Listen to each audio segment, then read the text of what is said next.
All right, perfect. Yeah, we'll just kick things off, and then any joiners will come in. Just to kind of, give you a quick heads up that this session will be recorded. We'll also send a follow-up email as well, so you'll be able to see some of the content after. If you do have any questions, feel free to essentially, put it in there. We'll try to answer it in real time. I know Andrew and our other hosts will be moderating in real time, so we'll try to get some answers for you as we go. Um, Cool. Yeah. So kind of wanted to kick off.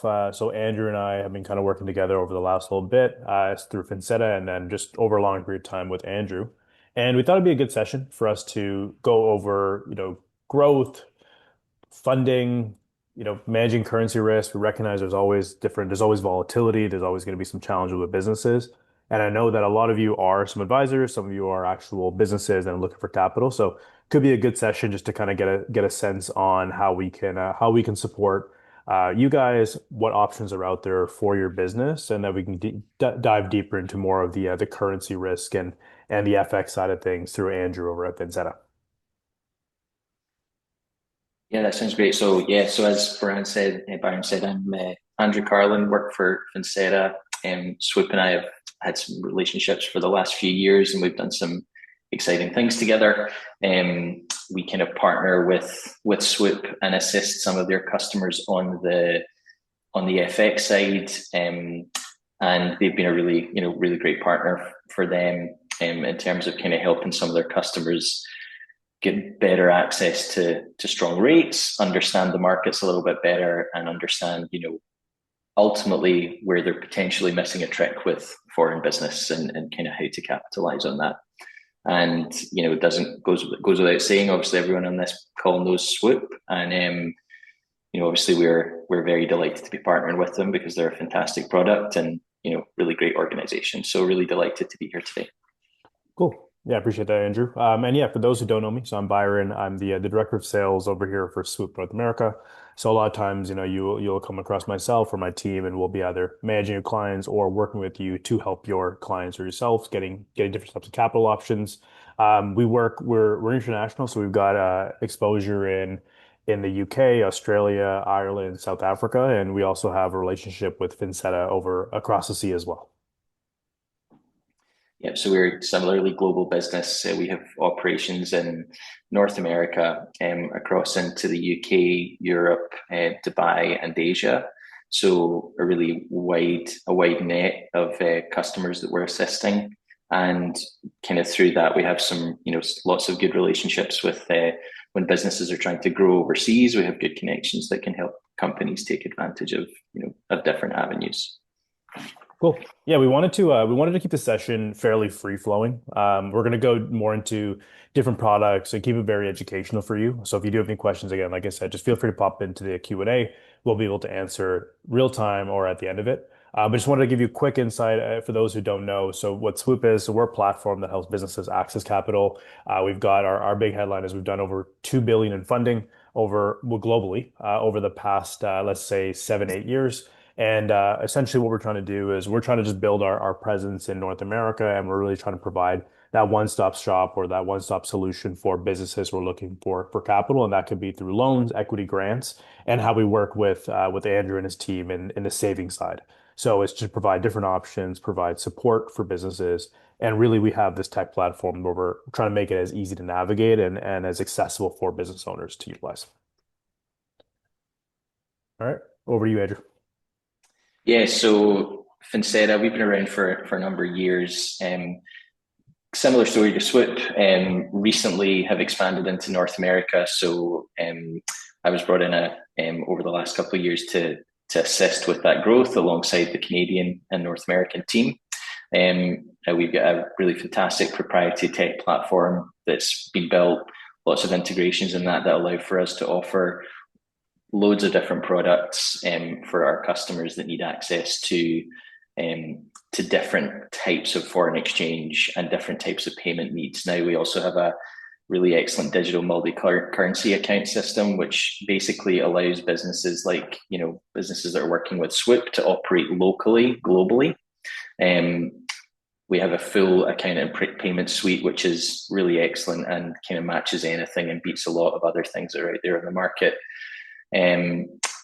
we have a lot of really interesting partnerships, similar to the one that we have with Swoop. We're kind of constantly growing, and we're a very agile business where if there's a fit for something, that a customer profile that makes sense or a partner profile that makes sense, we'll always look at it. And really quick and easy to onboard with us, and a really hands-on service, which we find is really important with kind of aligning to what we're talking about today, which is companies that are startup to growth into that sort of expansion phase. That's obviously that can be extremely helpful in making sure that nothing's left on the table.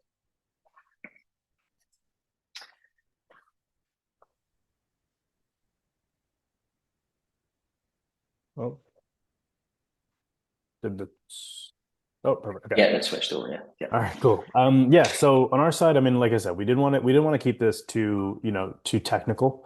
We wanted to kind of provide some value when you are talking or when you are, thinking about your own business growth, but also when you are from an advisory standpoint working with different clients.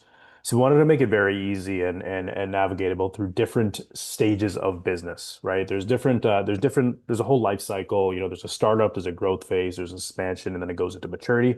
And it's really just understanding, what options are out there for your businesses and how do you couple in your FX and managing your currency risk during these different phases. And preparing for that will help you become a successful business and help you navigate going through these different stages to ultimately into that maturity stage, right? So with startups, when we're referring to startups, we're always talking about, less than a year in business, I'd say less than 2 years because you haven't really quite gotten a market fit yet. You're still relatively early in your days, and you're still trying to figure out what works. The growth phase is when you're starting to see that market fit and you're starting to see your top line revenue growing. But you may not necessarily be profitable yet, or you may not necessarily have the operational efficiency that you'd be hoping for. In that expansion phase means you've already kind of hit that spot. You've already, seen some year-over-year growth. You're kind of stagnating a little bit from an I guess top line revenue perspective, but now it's more so, hey, how do I expand? How profitable? Let's use this and try to grow from this 10 million to a $15 million company, right? Just kind of going from step by step, and establish is just how do you continue operations? How do you continue growth while also looking at ways you can save money and keeping yourself as a very efficient operation. So we'll start off with startups. Don't necessarily want to dive too much into that. I think the meat and potatoes will be in that growth and expansion phase, but figured, we'll at least present some options for you to review. So in the startup, so I know we have some Americans here. So in the startup stage, there's two ways we typically will look at doing funding. It really just depends on the type of need here and how we'd position this. But a very familiar kind of program that's available is the SBA 7A. We use this quite a bit for franchisees, for new types of funding for business entrepreneurs who are looking for equipment, renovations, working capital. So large projects, and essentially there's going to be a bit of money going down. And really, it's a government-backed program, so it allows banks to take that risk to actually help you start up a business. And this could also be used for any kind of business up until, a certain revenue threshold. So not to say it's really just focused on startups alone, but it is just a useful tool that we'll utilize. The other element to this is personal lending. So that's going to be more so a consumer type of loan. So hey, you've got your W-2 income, you've got some income that you're making, and we want to leverage that. You've got strong credit, and our goal is to basically use that, get some money so you can use it towards your business. And that's kind of the way we position this in that, you haven't quite made that jump. You still have your full-time employment, and now you want to make that transition and really start to step into the next stage. Once you're kind of established and once you're able to, to quit your W-2 and focus full time on your business, that's when we'll be looking at more business options. But this is just more so from a brand new startup, kind of in that transitionary phase. Not sure if it's a side hustle, not sure if it's something you're going to be sticking with long term, but at least it gives you some time and it gives you some capital to be able to utilize. So in the startups, typically the use of funds that we most commonly see is going to be for equipment, for renovations, for working capital, for franchise fees. That kind of covers a lot of it. There is a real estate element to this as well. So if there is that requirement for real estate, it's totally fine. It's just not something we typically see as often, just because, when you are starting up, there's not as much historical performance we're looking at. We're looking really forward looking, right? So it's just more so, do your projections support this type of a project? When do you expect to get that ROI? And having those conversations and actually doing that bit of analysis prior to in your business planning and your forecasting stage will be very helpful to see a successful outcome out of here. And then shifting focus to the north with the Canadian side. So we've got a few programs that you'll typically see and you may have come across. So there's a Canadian Small Business Financing Loan, so the CSBFL. It's also known as a CSBFP. So it's administered through all the major banks. You'll see some credit unions offering this as well. So this is typically a 5 year, 5 to 6 year term loan. They can go up to 10 with real estate. Sorry, up to 15 with real estate. And essentially, it's a government guaranteed loan where 75% of it is guaranteed by the government, with the remaining 25% being a personal guarantee. Usually, these projects are going to be towards equipment and renovations, but there is in the most recent years, they've been able to actually increase and add a working capital component to this for startups. So it is good. Again, not necessarily defined and only used for startups, but it is a very useful tool, and it does require some money down, but it is ultimately an option that we have. To kind of in the same coin, there's the BDC, so the Business Development Bank. I'm sure you're familiar. There's a lot of advertising going on with them, but ultimately they provide startups. They're essentially a business bank, and their mandate is to help the business economy grow. So essentially, what we'd be looking at is just term lending. It could be used for working capital, again, equipment. Really, what we want to know is what's the actual use of funds here? Can we get a full project cost? And then from there, we'll get a better sense as to how much money needs to go down, what the terms are, what the rates are going to be, and what can they actually use us for. And then another interesting one is Futurepreneur. So this is more for the younger entrepreneurs. So you have to be under 39 for to access this program, and they have term loans up to 70K in conjunction with the BDC. But it is for those new entrepreneurs, maybe don't have the strongest credit, maybe don't necessarily have the assets or properties that you want to utilize. They just haven't been able to build the equity there. So it just provides that additional support or that option that they can use and actually be able to access capital. Yeah, so kind of moving, thanks, Brian, that's really helpful. And just kind of moving into um, how we can potentially assist businesses that are in that space. So, what we often see when we're speaking with startup companies is that they're often looking at different types of exposure that maybe they're not aware of the risk that they're kind of under by looking, because they're dealing with other currencies and they have some other things on their book. What we often see is that they're typically, if you're in this space, you're typically still using the bank, which, that's kind of where you're going for everything. That's kind of where your all your accounts are, potentially your lendings there, or potentially it's not, and you're looking at someone like Swoop. But ultimately what we see is that people are often leaving money on the table, and the understanding that we get and the pushback we get is, we're small, why should we look at this? And truthfully, what we kind of always tell people is that regardless of the size, the savings can be exponential. So, it should be looking at things like the transparency and the fees that we have highlighted there. Oftentimes, that's something that if you're a small business that's doing number of transactions a month or even a few transactions a month, those fees that are both visible and hidden can be quite substantial. And really, we can eliminate those immediately. That's something that, you should be looking at a slightly more nuanced approach to that, using different types of providers that don't charge those base fees.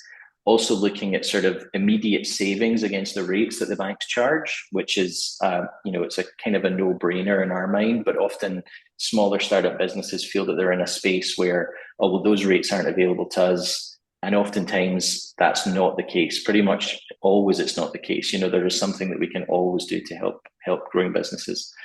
We can also help with a pain point that a lot of companies see, which is local currency accounts. If you're a company that operates cross-border between Canada and US, we often, as a Canadian company, we speak to a lot of Canadian businesses that they're paying really exorbitant fees for US dollar accounts through their big banks with the big five.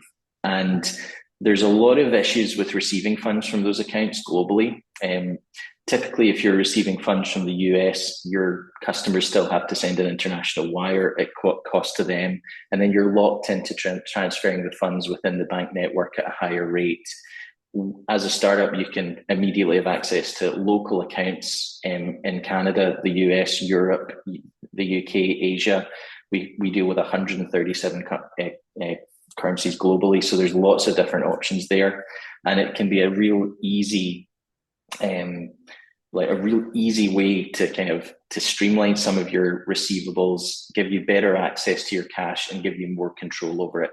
And that's kind of just the kind of first couple of steps. that help identify where you're exposed and what can potentially help you kind of cut that exposure down, mitigate a little bit of that risk, and give yourself access to some, to a product that historically would have only been available to higher net worth individuals and higher net worth businesses, but there are options out there for startups now that weren't in the past, and that's kind of why we're here. Cool. Andrew, just wanted to throw a scenario at you real quick. So I know Yeah, for obviously in sure. the startup space, there may not necessarily be, you may not know what your currency risk is, or you may not necessarily have Yeah, any kind of, you're not exactly sure what challenges you may have. But I guess one thing I'm just thinking about is when you're, say someone's looking to purchase equipment and it's coming from, they're trying to start their business, they have their franchise, and this equipment's coming from the US or it's coming from Europe. Like, is that a stage where you'd be able to help out with, or you see there can be some benefit in speaking with you or on the FX side of things, knowing that there's going to be that international exposure in actually purchasing this equipment itself? yeah, I would definitely say, and that's typically where we would step in, and oftentimes is that first touch point that we would have with customers is, you know, we'll speak to startups and we'll speak to new stage businesses that are in that very much in that infancy stage, and oftentimes it's just getting the lights on, creating your business, getting going, but then very quickly your mindset shifts to, if we're a company that needs product, if there's parts, whatever it is, it's bringing in, it's making sure that you can bring that in the most efficient way. And when we've got some use cases, there's some companies that I've helped Swoop with in the past, or through Swoop in the past, and the savings are very aggressive. You're looking at thousands of dollars that you can be saving by having a little bit more strategy around it, not going through those traditional bank routes. And the way that we look at it is there's never a time where those savings are more important than when you're a startup business. Every penny is accounted for. Specifically if you're going through a company like Swoop and you're looking for lending, that lending, you really want to make sure that you're taking advantage of that lending and using it in the right way. So to answer your question, absolutely, that's definitely a stage that we would be very keen to be kind of having conversations with customers. Cool. Appreciate that. Thanks. All right, and then just kind of moving into the next stage, and this is more that growth phase. So kind of like how I highlighted a little bit earlier. So this is typically for companies who are, have found their footing, have got their product market fit, and are starting to kind of ramp up the marketing and wanted to really get the product in the hands of customers, whether this be businesses or whether this be direct to consumer. Is really in that high growth stage. You're starting to see that 20% year over year growth. You're starting to see that real traction in the business. And a lot of times, you may not necessarily be profitable. So what ends up happening is, you go to your bank or you go to your financial provider and they look at it, they look at, hey, provide me your financial statements or the future, they're going to look at historic versus the future. And that's where you're going to run into these little bit of challenges where you may not necessarily get the amount that you're looking for to, let's say, meet a purchase order or to meet this order volume or even to meet like a Black Friday sale, right? I think part of it is just timing is also key. So these are just a few options that we'd be looking at or how we approach that type of conversation. So there's a term loan. So that's think going to a bank or think a multi-year type of term loan where we're looking at, in most cases between like a 2 and 7 year term, monthly amortization. You're looking at usually a multiple against your profitability. So there's usually a debt service calculation or a fixed charge coverage ratio. There's a few different covenants you'd want to hit. And really you'd be looking at about 2 years in business, strong credit. And these are really good for growth. And you're looking at for hiring, product development. You're looking to really invest in the company and you can see that ROI over a multi-year period.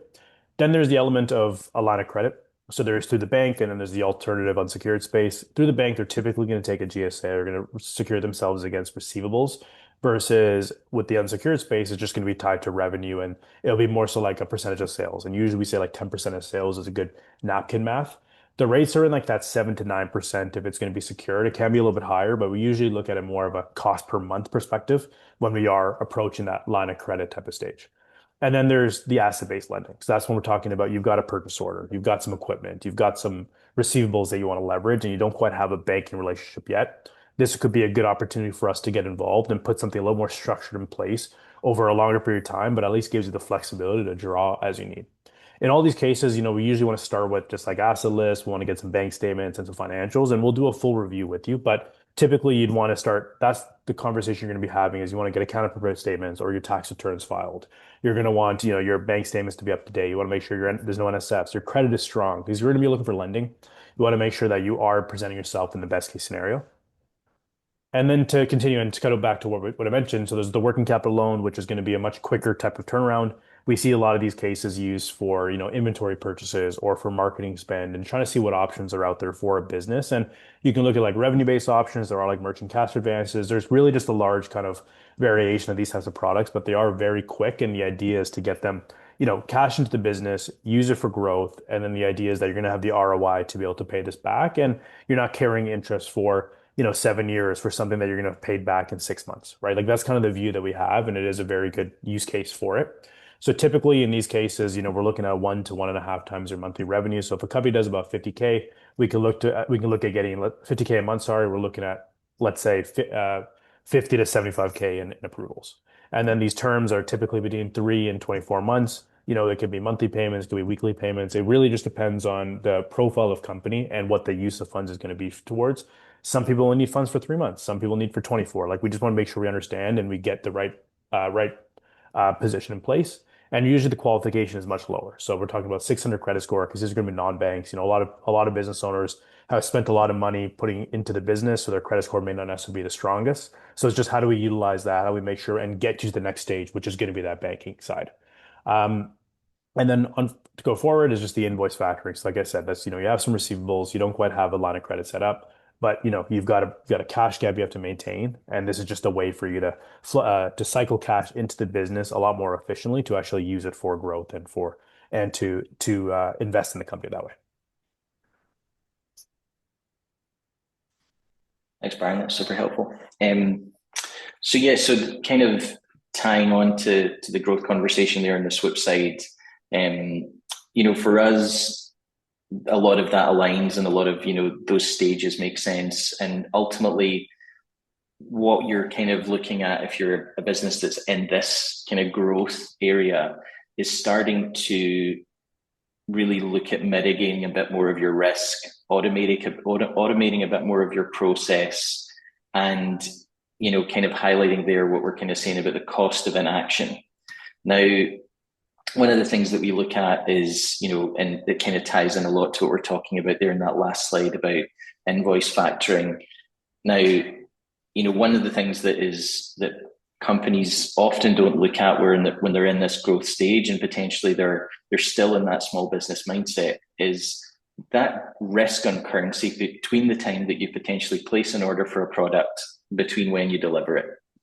And the different ways that you can potentially, really mitigate that risk and give yourself some more leeway and protect your profit is an extremely important tool that any business that's in this stage should be at least starting to look at, if not, beginning to be active in.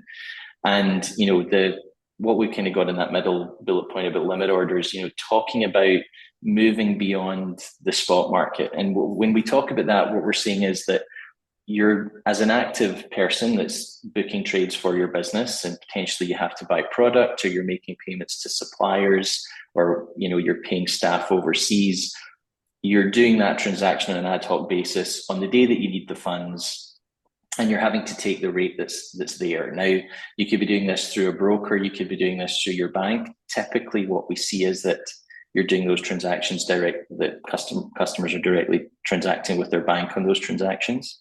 So what we start to look at is say, okay, well, if you could have a bit more strategy around managing when you need those funds, knowing in advance, the savings can be astronomical. We're not talking about a saving 1 or 2% against the best rate that you're going to get between different providers. We're talking about being strategic against the, understanding where your exposure is over a 3 to 6 month period and starting to level you in on pricing to ensure that you have that security against your costs. Now, beyond that, some of the other areas that we really look at are, automating a lot more of the process, with that being receivables and payables, to take that risk out, to ensure that everything is taken care of in a quick and concise manner. And again, to tie back into what we're saying about, if you're looking at lending in this stage as a business, every single penny is so important, and making sure that it's going as far as it can for you is extremely important. It's something that we really believe, and it's something that we believe we're a very strong help on with businesses in this space. And we really do believe that if you're in this zone, you're in this growth zone, it's the most important area for a business. Now, there's so much information about getting from that startup region, and moving into that growth zone to becoming a fully established business that's in an expansion mode. That's the area where a lot of businesses fail. And oftentimes you feel safe in the knowledge that we're a going concern, the business is moving well, but every penny is important, and the cost of not acting in that period as a business can be very detrimental, and it's something that we see often. So it's an area that we feel it's a time where, as a company, you should absolutely be strategizing a bit more in your currency and aligning that to your risk and your planning. No, that's very helpful, Andrew. I think we do see it all the time, especially when it comes to in this stage where, you're also to go back to the lending. It's like you are trying to become bankable. You're trying to get to that stage where Yep, you absolutely. want to have a long-term provider, and profitability does help. In any way you can squeeze profitability while still investing in, let's say, marketing or hiring or other types of practices is going to be very helpful, just to help pad it in and make it easier for us to get financed later on. Just to get like maybe more Just like a, oh, sorry, but yeah. I was going to ask you one question. So, like, when you see businesses that are in this Yep. growth zone, let's call it, how many of these customers, when they're in that early stage of growth, are becoming fully bankable, and how many are still in a sort of risk area where potentially having to look at Swoop or look at stage two lending is or tier two lending is kind of a is still extremely valuable. Yeah, like I will say, I'm speaking honestly anecdotally, but like the majority of it, I'm talking like 60 to 70% of businesses are not bankable just yet. They had a loss Yeah, last year. They had a big growth year, in banks, especially in Canada and the US, it's a lot of it's, have you stabilized? Are yeah, you in a consistent do you have consistent cash flow? And we don't necessarily have that type of ability to to show that historically, and it's all going to be on a forecast basis. So that's why, getting these types of lending or using these types of products, to help boost profitability for the next year. So you kind of fund your growth in the interim, get you to a stage where you are truly bankable and you are truly profitable. That's always a good stage because then now we have historics that we can use and prepared the business for that. yeah. So it's a yeah, it's honestly it's great to hear that's kind of a good a solution you bring in.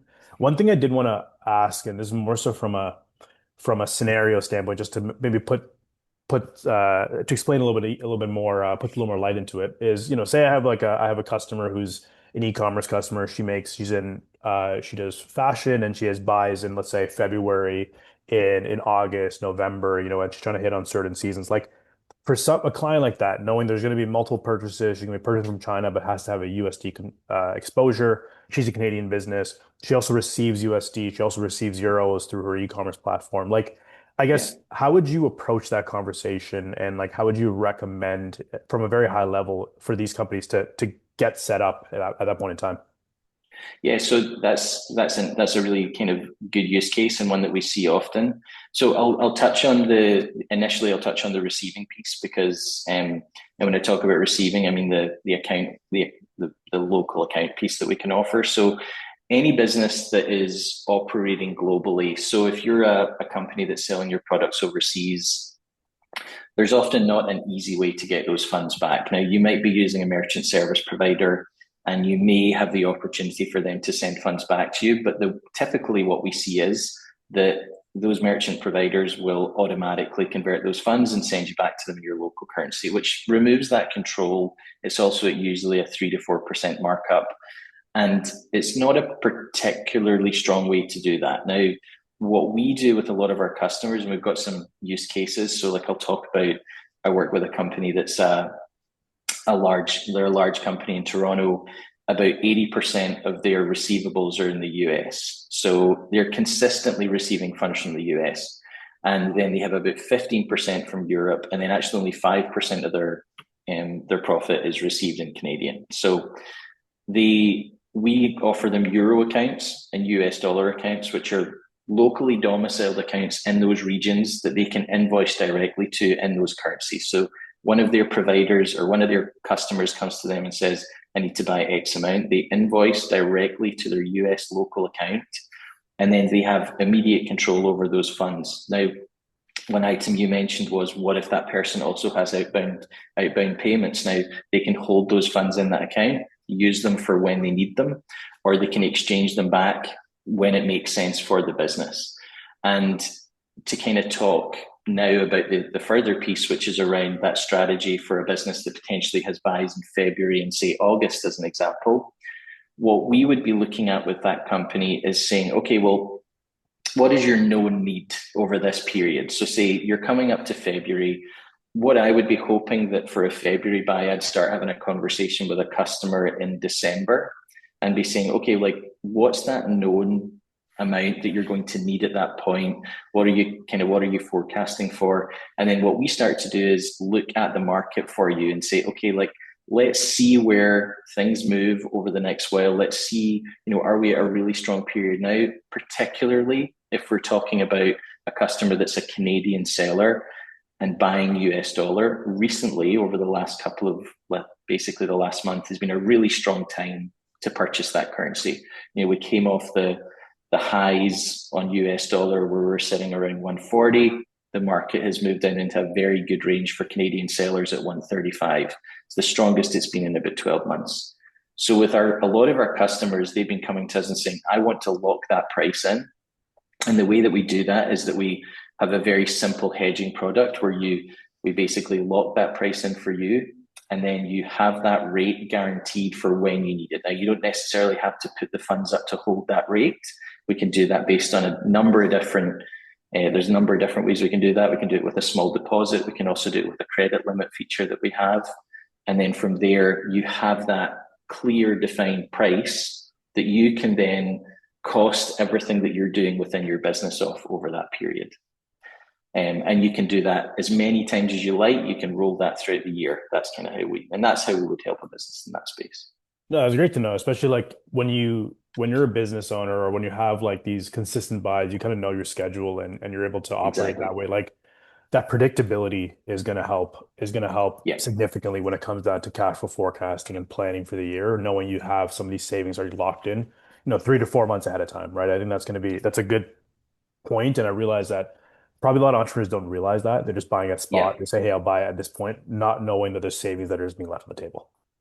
Well, and the interesting thing about that is that, say, if they're a company that is potentially looking at needing lending to assist with that, they're probably thinking about the lending piece Hmm. 2 or 3 months before, because then that's in their mind, because that it's in their mind that we need to make sure that we're liquid for these purchases because we need this for our busy period in the summer, or however it works. So I would say that if you're a business, it should be aligning that mindset. Look at both sides of it. Look at, like, when are we looking at the lending, and potentially if there is a foreign exchange piece, when are we looking at that currency risk as well? Hmm. Cool. No, it's very helpful. All right. And just kind of moving Yep. moving towards our third, I guess, stage here. So we kind of group together expansion and maturity, and these are for companies that, like we mentioned, like they've been in business for a little while. They're seasoned. They've got their customers. They may have plateaued in their year-over-year sales numbers or growth. Sorry, and they're really just trying to see, okay, how do we get from here? How do we future-proof our business, and how do we make sure that we're growing as the years go by, right? Like, stagnant business is fine in some cases, but everyone's kind of striving for, year on year growth and profitability and just doing a little bit better every year, right? And how do we plan for that? And how do we make sure you're using different products that are available? So in these cases, the assumption is that, you are going to be strong enough. You've got the ability to go to a bank or maybe not, right? In those cases, we have to really kind of pivot and see what options are out there. But you're strong enough, you've got the ability to go to a bank, or you may already have a banking relationship. And sometimes, and as you know, like, working with the major banks, it's quite restrictive in getting additional lending because you can't go to another bank because with security the way it's set up, or you can't easily get a mortgage because you have to, get approval for them first. So it's really just how do you facilitate that growth and investment while also navigating either your banking relationship or just where your security is tied up, whether it be in equipment or whatnot.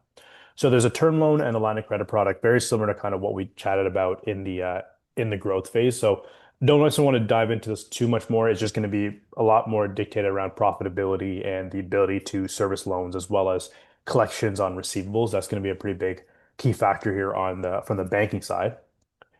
But then to kind of go further, and this is more in like that expansion maturity is really kind of pivoting and seeing, okay, how am I going to grow this business? Is it going to be organically or is it going to be through inorganic growth? And one of the ways we've been seeing a significant amount of interest in is on the acquisition side. It's there's a lot of restructuring or roll ups happening within the industry, and it's just a matter of, hey, like their owner is about to retire. It's a good book, good business, and now you're looking for just capital to help acquire that and grow the book, grow your book organically that way. So that is a tool that we'll use, and we've got different products that are there. It could be based on the assets, it could be based on the actual financials, and in those cases, we can get a different bank involved. We can bring it to different types of lenders, but it's really just understanding, you're using the cash flow of the business you're acquiring. There are solutions around this, and acquisitions are very popular. In the US, we've got some non-bank options as well as some non-SBA options that are definitely a fit as well. So if it's something that you are interested in, happy to discuss, and we can do lending from pretty much 100, sorry, from 50K all the way up to 10 million without any necessarily issues. Banks will do larger than that, but again, we really have to build that use case. It's going to be a little more cumbersome of a process, and it's just really understanding the needs and what the overall business case is here. And then there's real estate. You're a manufacturer or you're a tool and die shop, and you've come across a scenario where you've kind of outgrown your space, you're at capacity, and you realize that you want to either move into new space, and buying is probably the next big thing. Commercial real estate, the market is getting a little bit is a little bit lighter now, in that there is some opportunities to get involved, but it is definitely something to consider. Knowing you're paying all this rent, you could probably just save that and build some equity within the company and build your asset base. And especially as you go through succession planning and the transition, having that real estate is also very helpful and very, very valuable. So just something that we can consider, and we can look at standalone real estate loans, commercial mortgages, or even a part of a larger facility, whether that be through a banking overhaul where we bring it to a different financial institution. Just to ask you a quick one on that last slide. At what point would you say that it's most common in that sort of, when companies are moving to that expansion zone before they start looking at acquisition and acquisition finance? I'd be interested to know, like, at what scale does it make sense for a business to start thinking about that?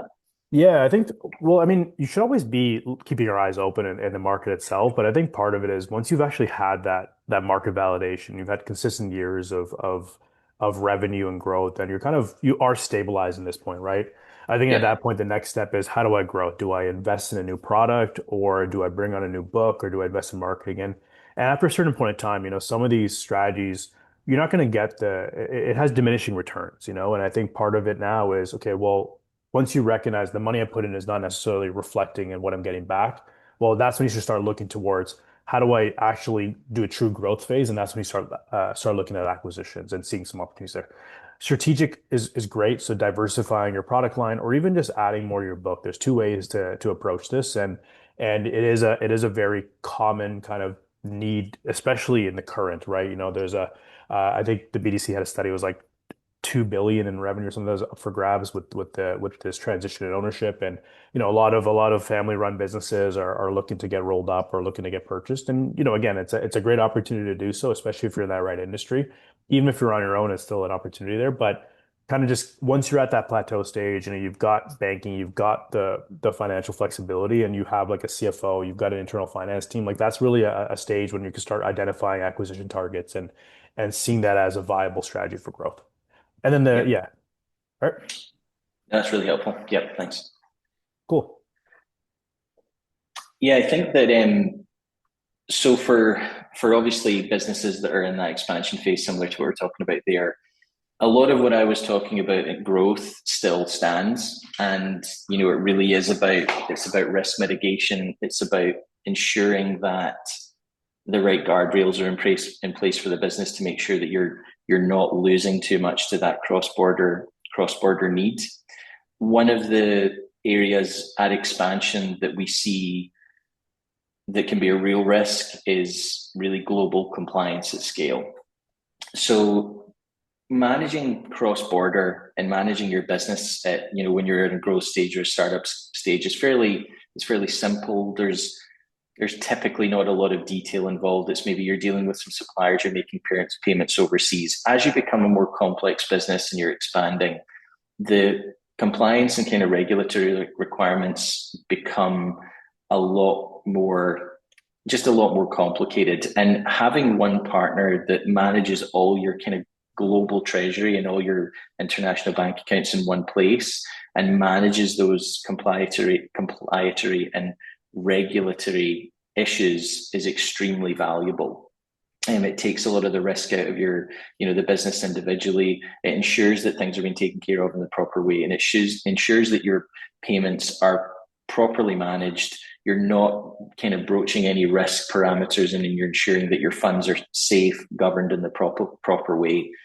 Um, what we often see is that when businesses get to a scale stage and they're at that, very much in an expansion mode, the volumes get much larger. The payment terms get, potentially get quicker. You're doing much larger and much faster deals, and speed is extremely important. So something that, ensuring that funds are getting to your business, to the businesses that you're dealing with as quickly as possible, making sure that, that there's no potential for risk there. And also the thing that, really exponentially grows at that point is cost. So if at this stage as an expanding business, if you're still using legacy FX solutions for your payments or legacy payment solutions, the costs are substantial. You're losing out payment costs on every single transaction you're doing, whether that's a global payment or a local payment. You're probably getting charged large FX costs. About, typically we see between 2 and 4% with the banks. We charge around 0.5% on all FX. So the huge savings there are not to be sniffed at. There's a lot to be done there. And then also, really to kind of look back to what this call's been about and talking about our great partner in Swoop. But I think that looking at dynamic funding fit and ensuring that while you're leveraging your FX in the right way, you're leveraging your funding and your lending in the right way to make sure that you can grow in the right way. Yeah, one of the things that I tend to see a lot, especially in this stage, right, is you're 20-30 million dollar company, and you have no agent you're talking to. You're not speaking to anybody. You're just kind of saying, okay, I need to buy USD, or I need to buy this euro or this Swiss franc, and you're just kind of going to their portal. But there's no like strategy in place, and I realize that they're probably getting just charged, a significant amount versus talking to an actual Yeah. advisor. I think that's one of the things, like having a real consultant or having a real person come in at this point in time, is how you go from these 5% net profit margins to maybe that 10%, and that's how you can take bigger dividends, you can see that growth and reinvest it back into the business. Yeah, that's definitely what we see. And, even with the banks, you're definitely not going to have that individual one-on-one person that understands your actual business. Every businesses are often similar, but they're never the same. And the risks that, the potentially one business comes up against is not the same as the next. And the thing that having someone that's in your corner, similar to when you're using a lending partner like Swoop, who understand the inside outs of the business and understand how you operate, having an FX partner that understands that too is really valuable, because it allows for them to guide, but to guide in the right way that gives you the information to make the right decision about, what should we be doing at this point? Should we be locking in? Should we be buying funds now? Should we be aggressive on, sourcing from outside of Canada or the US right now? Or should we be looking internally because prices are not reasonable? And that's something that that often is very unavailable to businesses, even in these growth and expansion levels. It's something that really is not available to every business, and it's what we offer by being a kind of dedicated broker for that side of your business. One thing that really stands out here, at least from the slide as well, is on the global compliance at scale. And I don't think a lot of businesses realize, especially when they've been kind of operating in just the US or operating in just Canada, and they're at that expansion stage where they want to Yep. actually do that export or actually want to start to increase their international presence. The actual compliance and the regulatory work that goes around it is significant. I know in Canada there's like the EDC that can help out, but that's only one Yep. component of this, right? So I feel like having a partner that can actually step in and say, hey, here's an overall strategy, but also this is the right way to do it and making sure you're kind of up to date and you're covered Exactly. and not exposing yourself to any kind of legal issues is actually is priceless. Yeah, and we've got a very dedicated compliance and risk team, and they are, you know, there's lots of things that we see as a large business doing this every day, and there are certain red flags, and there's things that we keep our eye out for, and also just from a reporting standpoint, all of that being done for you and everything being done in the back end that takes out that need and that risk and ensure you know it's been done the right way. And yeah, I mean that's definitely something that we feel is very valuable. You know, if you're a Canadian business and you want to, you know, and you wanted to hypothetically open up, you know, a business in Europe so that you could deal with local customers there, the burden of that internally to have that, you know, to open up that business to be compliant in that jurisdiction, whether it's the US, whether it's Europe, whether it's the UK, Asia, you immediately have access to that the second you open your account with us, and it's those are switched on straight away, and you can operate locally in those jurisdictions with absolute ease. Just more of a quick question. But if you say you're a business and you've been doing international kind of sales, when is that right time, or when do you expect that right time to be when you actually do want to open up that office or actually have that physical presence in a location? I don't expect to have like a exact answer, but when would you start to consider that? Just from your experience with your clients. Well, I think that when you get to the point where you have potentially you have a supply or you have some more than one or two suppliers that you're dealing with locally, and you have that need for immediate access to local, you know, to local currency, it should be something that, you know, at any business stage can be available. There's no cost to it. It doesn't cost us anything to add that for our customers. It's immediately available. So you know, it kind of allows you, instead of thinking about it in the way of like when should we be thinking about it, it sort of opens a business up to be able to think about it anytime. You know, if there's a supplier or businesses that, you know, oh, do you know what? Like it might make sense for us to start looking at companies in Canada, the US, you know, reciprocally depending on where you're located, and you can do that straight away. But I would say that, you know, you should always be thinking about a little bit further afield. You know, think. You know, obviously close to home is great, and everybody wants to buy local, but oftentimes there's a, you know, we should be thinking globally and thinking where can we make some, you know, where's the best option. I see a question that's came in here from David. So our incoming transfer from overseas processed through a US correspondence bank and held for 1 or 2 days before receiving the funds in their Canadian account. So the way that it operates there is that, you know, you receive the funds if this is a US situation and you're a Canadian business that's receiving funds, the funds land in your Canadian account, your US dollar account at Finseta. Now that's held under Community Federal Savings Bank. So ultimately the funds land there, but it's through ACH and Fedwire, so they're local receiving. We also can receive Swift globally with US dollar and Swift locally with US dollar in the US. And then you have full control over those funds. Now, if someone was to, hypothetically, a business was to send you a US dollar payment today, the funds would be in US dollar in your account within a number of hours under the Finseta platform. You then have full control over sending those funds back or holding them however you need. So if you need them to come back to your Canadian account, you can do that. You can exchange them and you can send them out to your Canadian account.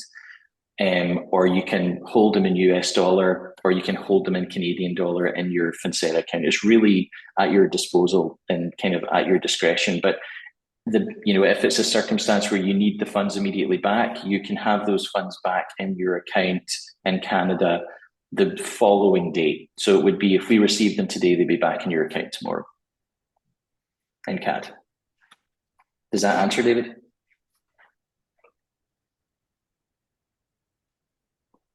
Yeah, awesome. Yeah, just gonna keep moving through this. I know we're coming up on the hour here. So just wanted to kind of touch base on a few things, stuff I haven't necessarily been, haven't been hiding, but it is something we just want to preach all the time. So typically when we're looking at banks, non-banks, really just a matter of a few things to prepare yourself to actually get funding. So one thing is the ability to service debt. So that's kind of what I mentioned, like you're in that growth phase. You may not necessarily have that ability historically, but on a going forward basis, you will. And that's kind of when you're in expansion stage, you'll have a lot more opportunities there. Experience management, it's that's a very important kind of factor that plays a role here. Someone who knows what they're doing, someone who's been there before is not going to be too emotional when it comes to making financial decisions. Having a solid business model, so something that will stand and through the test of time. Strong financial reporting. I cannot stress this enough. Please, when you are doing your reporting, get your accountant prepared on time, report for bankability versus for tax purposes when you are looking for financing. So it's a conversation to have with your accountant, especially when you're looking at it for your next year. Segregation of personal and business finances, and I know I'm sure on the FX side you'll see this a lot, but it's just personal bank accounts, business bank accounts. Want to make sure those are separated. It's always good to have a corporation, get some utilization there, and credit score please, please, please, build your credit, manage that. Let's not miss any payments and where we can avoid it and keep it as strong as we can as we are going into a financing raise. And then, yeah, just some general tips. So be proactive, maintain consistent financial reporting, be on top of your personal credit, and consider the timing and purpose of funding. A lot of times it really just comes down to being the right time, right place, and you can access that capital. And let's not say, a bank again may not be the best fit. It's just seeing what options are out there and canvassing the entire market in order for us to provide a viable solution and just getting ahead of it earlier on.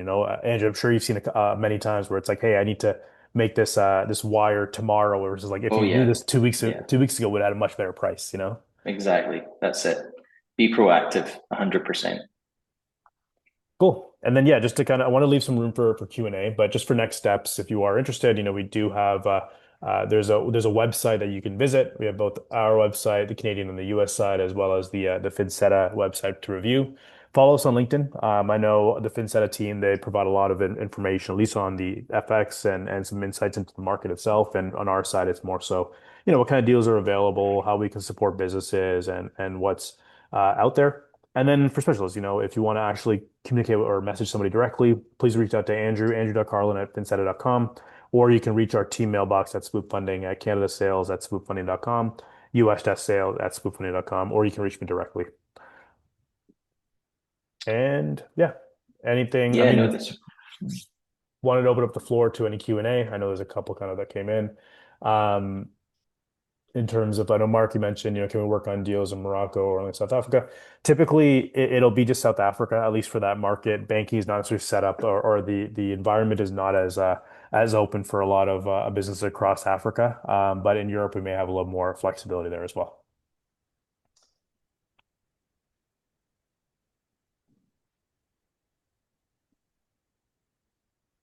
yeah. If there's any other questions, happy to answer.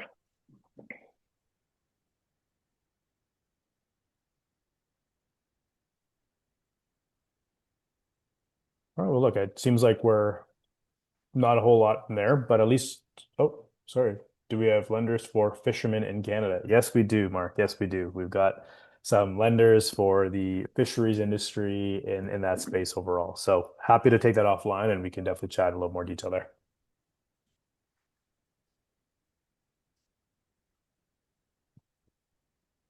All right, so I know we're coming up pretty much on the hour, and I do appreciate everybody taking their time to tune in, to get some insights with both managing currency and growth financing options through both Swoop and Finseta. Yeah, really do appreciate you tuning in. If you do have any questions, feel free to reach out. We'll send over the information. Oh, there is a hand raised. Yeah, I see there's a hand there. Oh, yeah, of course.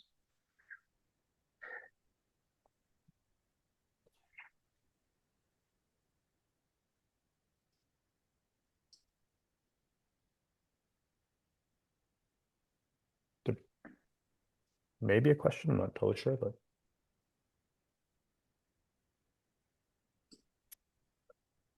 All right, no problem at all. I appreciate everybody. Thanks, Kevin. Yeah, appreciate it all. Thanks Yeah. so much. All right. Enjoy the day, enjoy the weekend, and we'll touch base soon. Take care, Thanks everyone. for the time, everyone. Take care.